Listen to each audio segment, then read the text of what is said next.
Hello everyone, কেমন আছো তোমরা সবাই? আশা করছি তোমরা সবাই ভালো আছো। আমি অজয় রায়, থার্ড ইয়ার এমবিবিএস স্টুডেন্ট। তোমাদের সকলকে আমার ইউটিউব চ্যানেলে স্বাগত জানাই। তো ফ্রেন্ডস, একটা লেটেস্ট নিউজ তোমাদের সামনে তুলে ধরবো। এবং আজকে আমি এনএমসির ওয়েবসাইট ভিজিট করছিলাম এবং এনএমসি তাদের ওয়েবসাইটে একটা নোটিফিকেশান বের করেছে এবং সেখানে তাদের একটা সিট মেট্রিক্স মানে আপডেটের কথা বলেছে। ওকে, এবং ওখানে একটা ভালো খবর দেখতে পেলাম, যেটা আমরা পশ্চিমবঙ্গের স্টুডেন্টের জন্য খুবই ভালো হতে চলেছে। যেটা হচ্ছে কি, যে গভর্নমেন্ট মেডিকেল কলেজগুলোতে 50টা করে 100টা সিট ইনক্রিজ হতে চলেছে। সেটা তোমার গিয়ে কুচবিহার মেডিকেল কলেজে 50টা সিট এবং আরেকটা রামপুরহাট মেডিকেল কলেজে 50টা সিট ইনক্রিজ হতে চলেছে গভর্নমেন্ট মেডিকেল কলেজের ক্ষেত্রে। এবং আরেকটা গুড নিউজ হচ্ছে যে Jagannath Gupta institute of medical সায়েন্সে 50টা সিট ইনক্রিজ হতে চলেছে। অর্থাৎ জগন্নাথ গুপ্তাতে আগে ছিল অলরেডি 200টা, এখন আবার 50টা সিট ইনক্রিজ হওয়ার ফলে ওর সিট সংখ্যা দাঁড়াবে প্রায় 250টা।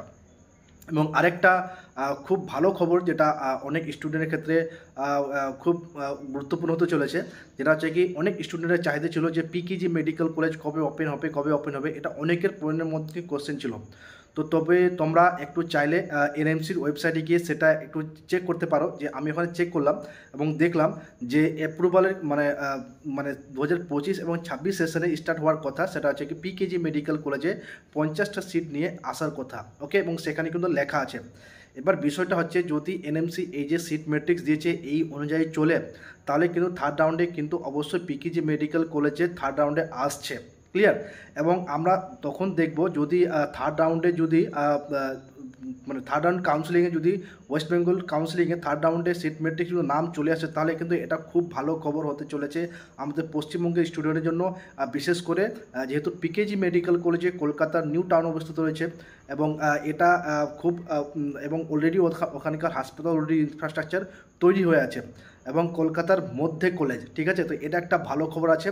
তো অতএব যেসব স্টুডেন্টরা স্টেট কোটার জন্য চিন্তাভাবনা করছো, তাহলে স্টেট কোটার জন্য মোটামুটি প্রায় বলতে পারো যে টোটাল 100টা সিট মানে 100টা প্রাইভেট মেডিকেল মানে 100টার মধ্যে মানে 100টা সিট মানে প্রাইভেট মেডিকেল কলেজে ইমপ্রুভ হচ্ছে মানে ইনক্রিজ হচ্ছে। তো সেখানে 33% অর্থাৎ 33টা সিট কিন্তু স্টেট কোটার আন্ডারে আসছে, বাকিটা কিন্তু ম্যানেজমেন্ট কোটার আন্ডারে আসছে। তো সেই জায়গায় দাঁড়িয়ে যদি দেখা যায়, তো স্টেট কোটার কিন্তু কাট অফটা আশা করছি কম্পেয়ার টু আগের তুলনায় কমবে। এবং তার মধ্যে তোমরা জানো যে অনেক পিডাব্লিউডি সিট রয়েছে, সেটা কিন্তু জেনারেলে এবং বা যেসব ক্যাটাগরি ছিল সেটা কিন্তু কনভার্ট হবে নর্মালে। তো সেখানে কিন্তু এই কাট অফটা নামার বিষয়টা আছে এবং বাকি ম্যানেজমেন্ট করে দেখা যাক যে কত নম্বর নামছে, সেটাই দেখার বিষয়। ওকে, তো বন্ধুরা, আর বেশি কিছু বলবো না। তোমাদের যদি এই ভিডিও ইনফরমেটিভ হয়ে থাকে, তাহলে অবশ্যই আমার এই ভিডিওটাকে লাইক করো, চ্যানেলটাকে সাবস্ক্রাইব করো।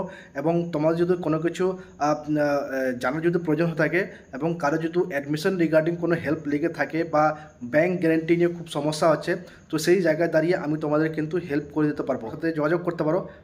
আমার ফোন নম্বর হচ্ছে 8670994665, অথবা আমার ইউটিউব চ্যানেলের কমেন্ট বক্সে কমেন্ট করো। আমি যত পারবো সম্ভব ইনফরমেশন দেওয়ার চেষ্টা করবো। So thank you very much. This is Ajay Roy signing of.